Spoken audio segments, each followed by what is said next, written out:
Rocha Lima. Vamos conferir. O Sistema Sagres de Comunicação conversa a partir de agora com o secretário-geral da Governadoria do Governo do Estado de Goiás, Adriano da Rocha Lima, o assunto transporte coletivo na região metropolitana de Goiânia. O projeto de reestruturação foi enviado para a Assembleia no final do ano passado, aprovado pelos deputados estaduais e sancionado pelo governador Ronaldo Caiado, publicado no início desse mês de fevereiro. E de lá para cá, nessa semana especificamente, uma reação surgiu das prefeituras de Aparecida de Goiânia e de Senador Canedo, que dizem não concordar com a divisão de valor do subsídio para o transporte, o subsídio da tarifa, entre outras questões que estão incluídas nessa nova lei. 9,4% do subsídio de Aparecida de Goiânia e 8,2% para Senador Canedo. Diante dessas reações, a gente conversa agora com o secretário Adriano da Rocha Lima. Secretário, obrigado pelo contato com a gente na Sagres. Bom dia. Bom dia, obrigado. É sempre muito importante a gente conversar aí com os ouvintes aí da Rádio Sagres sobre esse tema de tamanha relevância. Antes da primeira pergunta, comigo aqui para essa entrevista, o apresentador da Sagres, meu parceiro Samuel Strailton. Tudo bem, Samuel? Bom dia. Tudo jóia, Rubens. Bom dia a você, bom dia ao secretário Adriano da Rocha Lima. Obrigado aqui por atender nosso convite. Vamos conversar bastante, então, sobre o transporte coletivo. De maneira geral, secretário, como é que o senhor recebeu essa reação das prefeituras de Aparecida e de Senador Canedo sobre essa divisão de subsídio? As prefeituras dizem que não sabem exatamente quanto vão pagar. Sabem o percentual, mas um percentual sobre qual valor, secretário? Como é que o senhor recebeu esses questionamentos? Bom, eu acho que são questionamentos, de certa forma, um pouco distintos, né? Em primeiro lugar. Senador Canedo sempre se mostrou ali receptivo e preocupado em discutir essa questão. Eu acho que o questionamento do senador Canedo talvez seja aí por um desconhecimento de como esse percentual aí foi atribuído.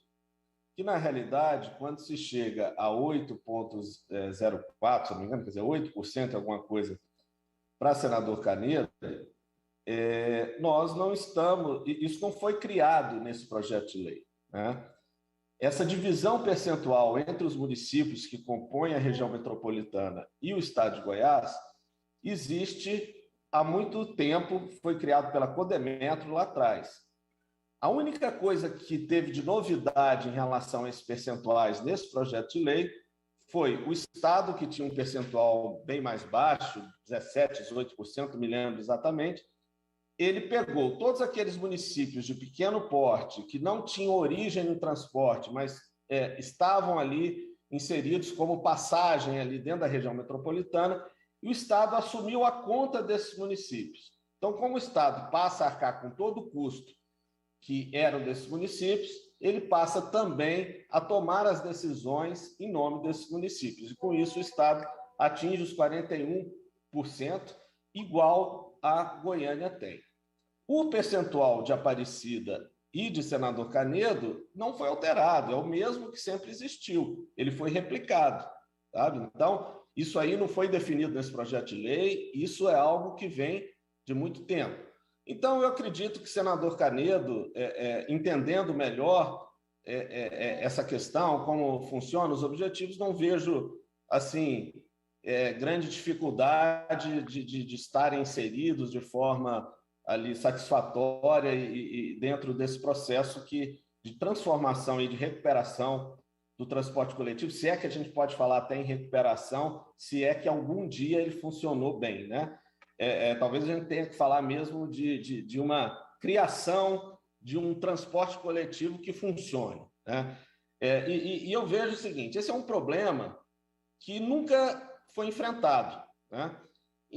Agora, quando a gente, quer dizer, nunca foi enfrentado por governos anteriores, inclusive quando nós fomos propor esse projeto de lei, alguns políticos, né, vieram questionar o governo, mas vocês realmente vão entrar nessa caixa de marimbondo, que é o transporte coletivo, porque isso é um problema muito difícil de resolver e só vai trazer desgaste. E aí a gente tem que trazer a responsabilidade realmente do agente público, né? O governador que foi eleito em primeiro turno com cerca aí de quase 2 milhões de votos, representando aí os 7.200.000 goianos, ele viu que era o momento realmente de o governo assumir essa responsabilidade da região metropolitana, enfrentar esse problema e fazer as adequações que são necessárias dentro daquilo que é possível ser feito, né? Então, a primeira coisa que foi identificada como necessária é reorganizar toda essa parte legal e de governança do sistema, né? Então, foi esse projeto de lei que estabelece, né, a recriação, o reestabelecimento da CDTC e por aí vai. Agora, quando a gente volta, né, eu falei um pouco do senador Canedo, dos percentuais, e aí já expliquei que esse percentual ele sempre existiu, ele não foi criado agora. Aí, quando a gente começa a observar outros questionamentos do município específico de Aparecida de Goiânia, aí começa a me causar muita estranheza, né? Primeiro, quando é dito assim, nós não sabemos quanto que vai custar isso, então como que a gente pode apoiar algo que não sabemos como vai custar? Olha, se a gente estivesse falando de um prefeito que nunca participou do transporte coletivo, ainda que fosse, de certa forma, também estranho a pessoa não saber das regras do jogo, dos contratos vigentes, mas o prefeito de Aparecida, ele já foi presidente da CDTC, né? Ele sempre esteve a par desse contrato de concessão. Então, secretário, quando a gente fala do cálculo do valor da tarifa, né, do valor da passagem, que deveria ser cobrado do usuário, esse valor está estabelecido em contrato. Existe um contrato de concessão que estabelece quanto que deve custar esse valor para que tenha uma remuneração mínima no sistema. O que foi feito no projeto de lei? A gente não mexeu em contrato. O contrato foi firmado em governos anteriores, há algum tempo, não sei precisar exatamente quantos anos, mas ele vem já de algum tempo o contrato de concessão. O que a gente colocou nesse projeto de lei foi a criação da diferenciação daquele valor da passagem que se cobra do usuário do sistema, que hoje é de R$ 4,30, e aquele valor que deveria ser cobrado. Bom, por que dessa criação dessas duas formas de tarifa ou de valor da passagem? Porque permite com que a gente consiga congelar aquilo que o usuário paga e aquilo que deveria ser pago, o Estado, o poder público, né, pode complementar esse valor pagando parte daquilo que antigamente era pago pelo usuário, de forma que não recaia sobre ele todo esse peso de reajuste, né? E o que a gente chama de subsídio. Subsídio é exatamente isso, é o poder público pagando uma parte da conta que é do usuário do sistema.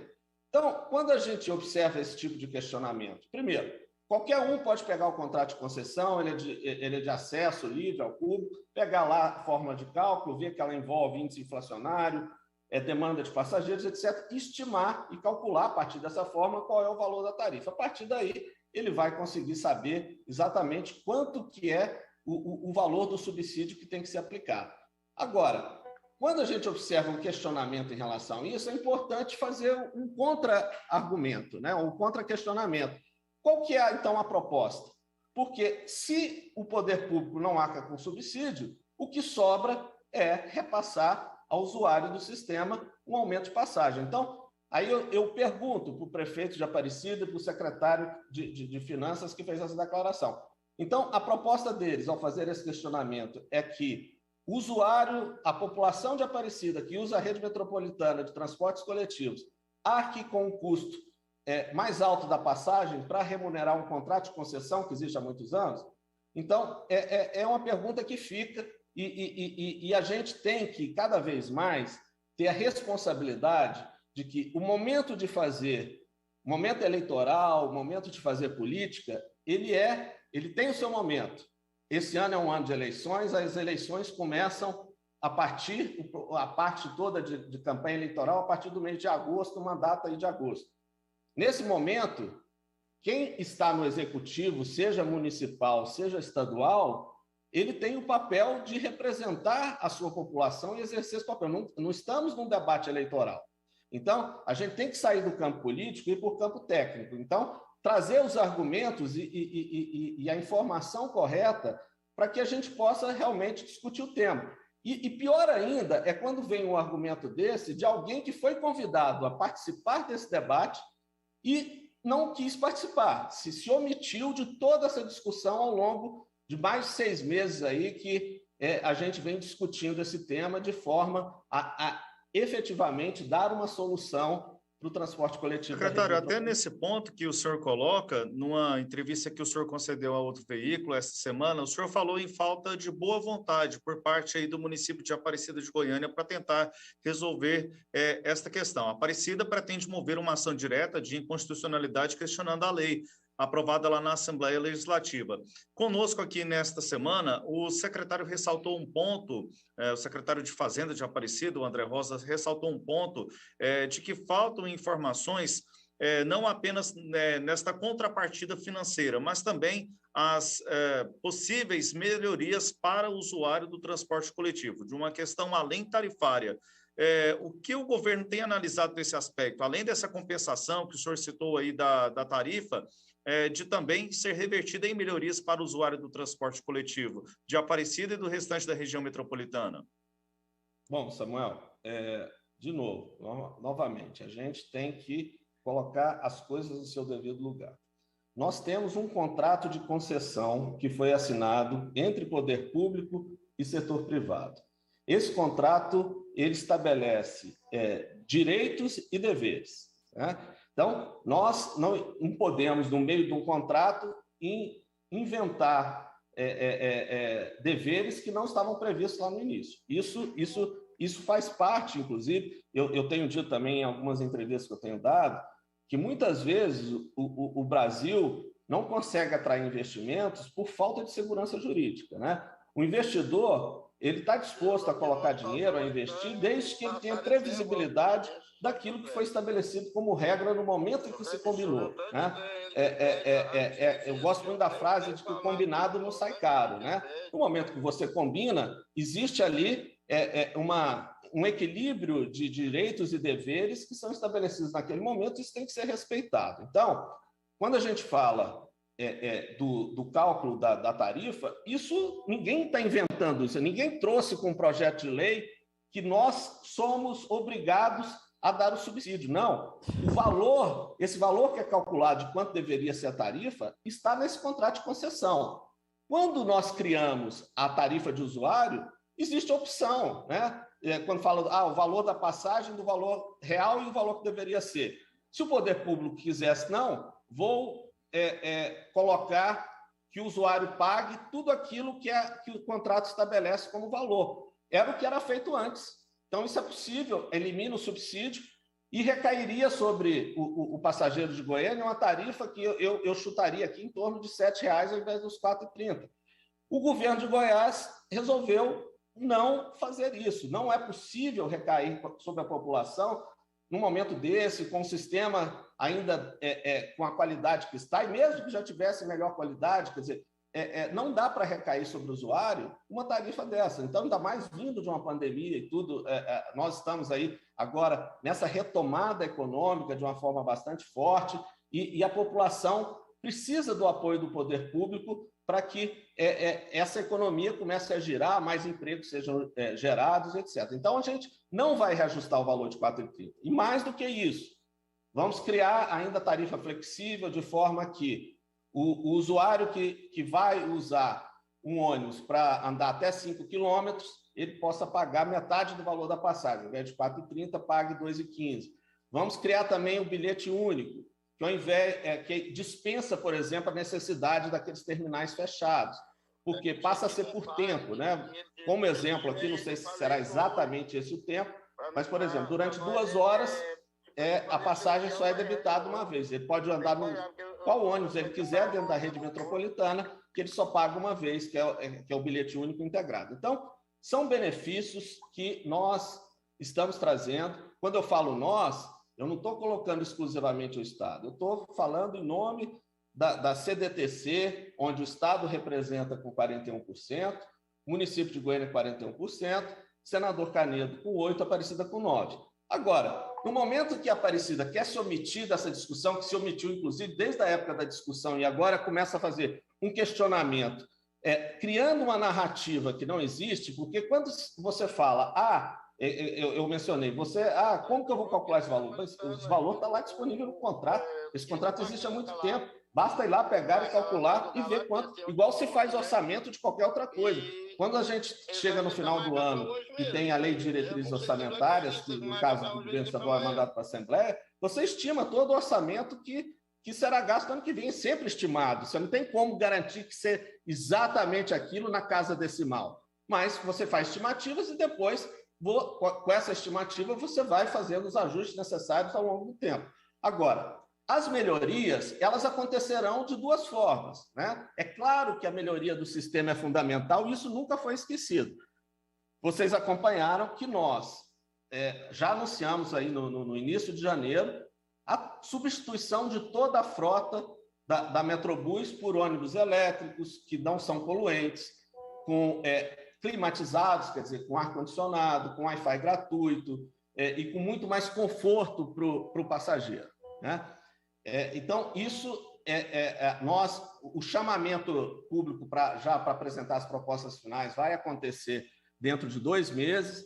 Esperamos que no meio do ano, obviamente, isso depende da disponibilidade de insumos aí dos fornecedores, né, capacidade produtiva, que os primeiros ônibus comecem a chegar no meio do ano. Mas é uma decisão já tomada, que estamos em pleno vapor, a prioridade máxima aqui que a gente coloque isso em funcionamento. Temos também uma discussão avançada, não tão avançada como dos ônibus, mas de recuperação de todos os terminais. Temos a Prefeitura comprometida em fazer toda a recuperação, Prefeitura de Goiânia, né? Toda a recuperação do asfalto ali do Eixanguera, que é muito deteriorado. Temos também uma discussão com a Prefeitura de Goiânia, muito avançada, em que eles estão dispostos a entrar nisso também de cabeça, que é fazer uma revitalização urbana em todo o Eixanguera. Quer dizer, a Avenida Anhanguera, que se tornou aí desde a década de 90, sabe, muito feia, com a parte urbanística, assim, que realmente impacta de forma negativa quem circula por ali. Então, a gente recuperar tudo isso para permitir que não só ônibus elétricos trafeguem ali, mas pessoas também, e outros modais de transportes, como bicicleta e outros, possam conviver harmonicamente dentro do sistema de uma cidade mais bonita, mais agradável de se caminhar, de se conviver. Então, isso tudo está sendo pensado. A gente, obviamente, quando a gente fala dessa substituição que cabe ao poder público, a gente está falando da Metrobus. As outras empresas que compõem o sistema são empresas privadas. Mas, no momento em que você respeita o contrato de concessão, não é dando... Ninguém está fazendo favor a ninguém, nem dando benesse a ninguém. Nós estamos respeitando o que foi assinado em contrato e não foi um contrato assinado por nós, tá? Fazendo jus àquilo. Então, nós estamos cumprindo aquilo que cabe ao poder público que está estabelecido ali em contrato. Estamos renovando a frota da Metrobus. Não tem jeito. O setor privado ele vai ter que caminhar renovando a frota também. Só que eu já fui do setor privado. O setor privado ele só investe quando ele tem segurança jurídica, quando ele sabe que aquilo que ele firmou de contrato com tantos anos será cumprido. Ele pode fazer previsibilidade de investimento para saber em quanto tempo ele vai conseguir ter o retorno daquele investimento que ele faz. Sim. Pois é, secretário.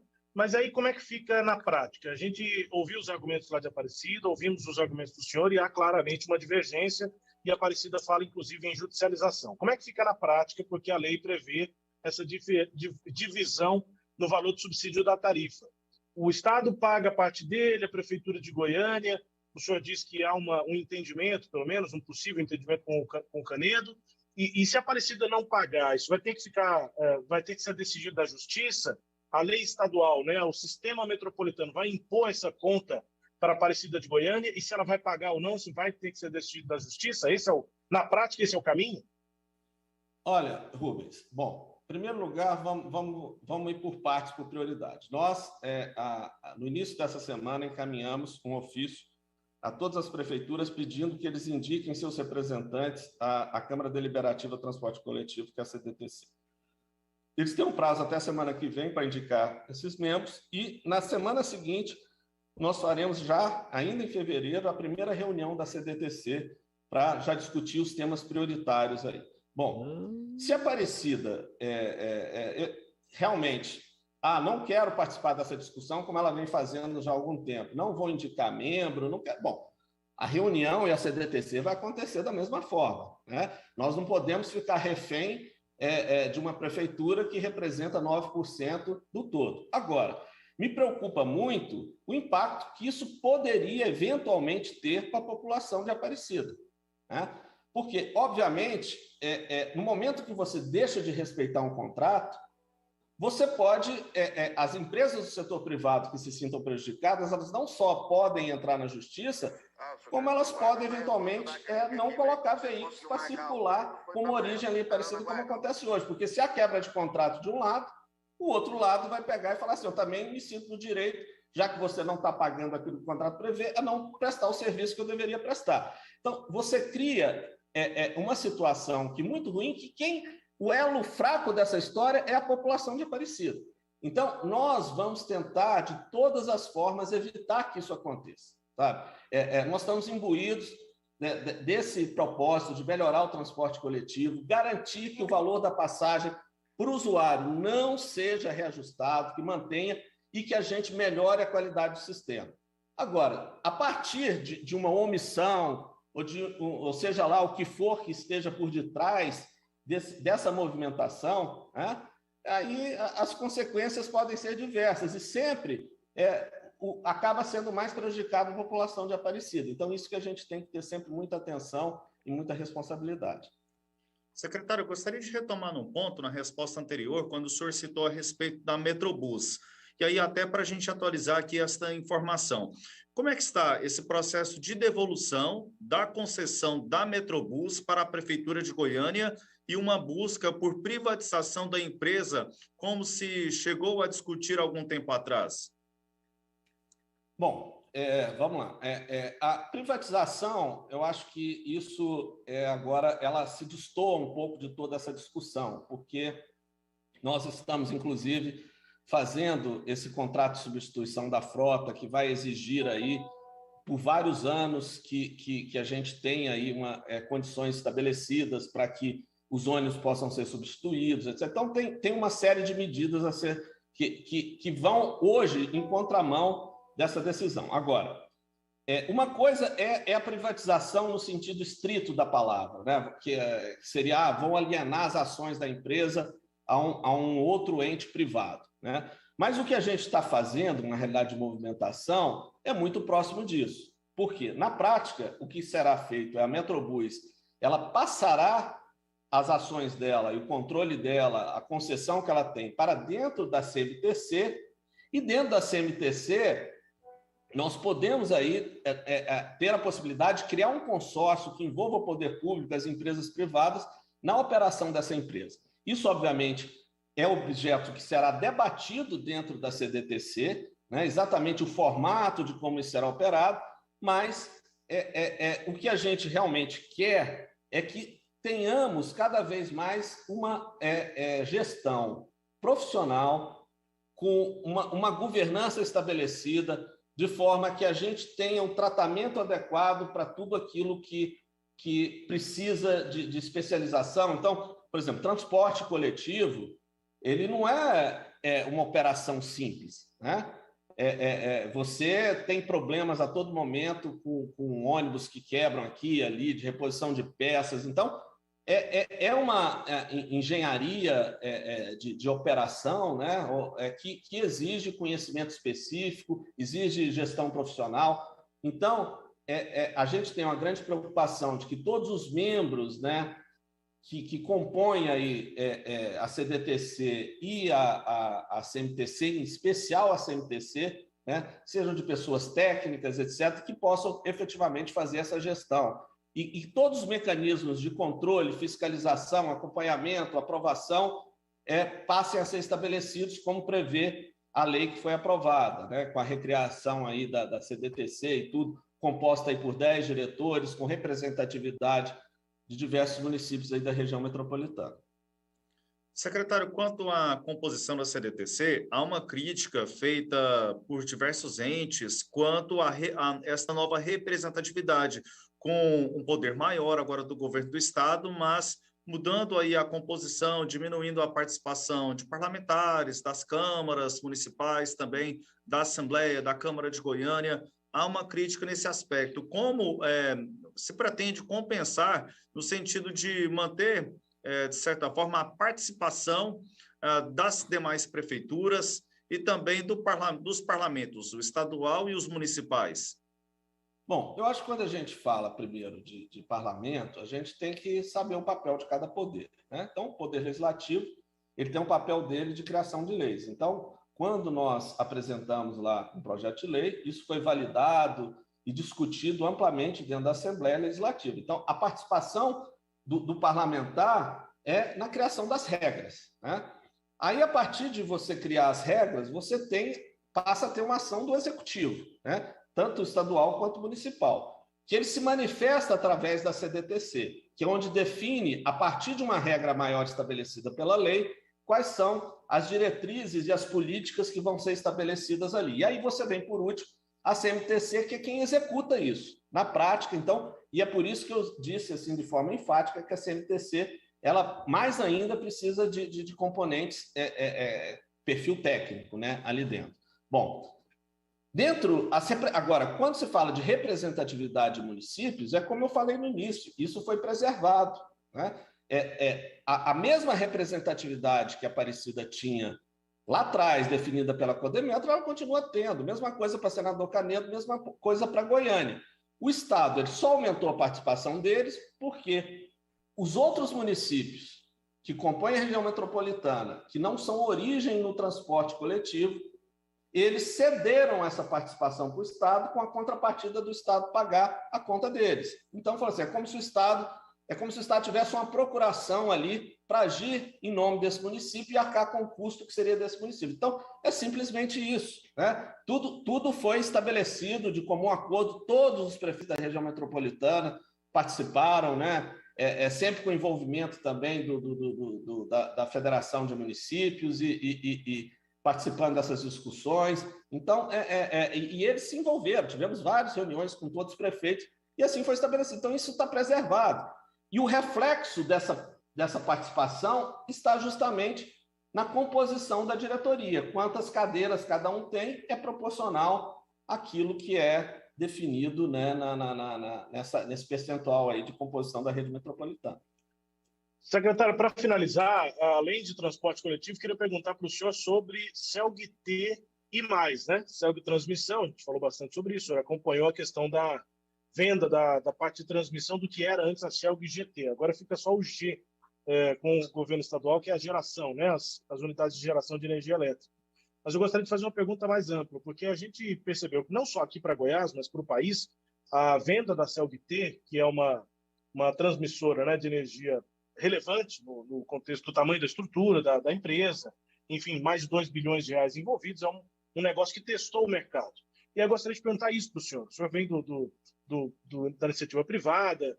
Como é que o governo de Goiás entendeu esse teste do mercado com a venda da CELG-T, com o valor encontrado e com as outras propostas de desestatização que